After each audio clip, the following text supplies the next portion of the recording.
किसी ऐसे शख्स के कहे में ना आ जाना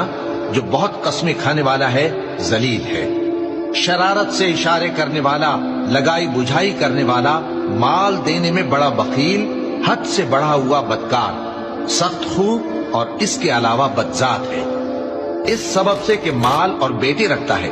जब उसको हमारी आयतें पढ़कर सुनाई जाती हैं तो कहता है कि ये अगले लोगों के अफसाने हैं, हम अनकरीब इसकी ऊंची नाक पर दाग लगाएंगे। हमने इन लोगों की उसी तरह आजमाइश की है जिस तरह बाग वालों की आजमाइश की थी,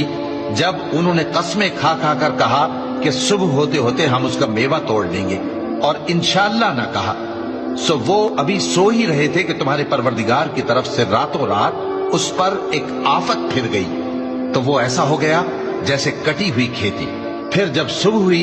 तो वो लोग एक दूसरे को पुकारने लगे कि अगर तुमको काटना है तो अपनी खेती पर सवेरे ही जा पहुंचो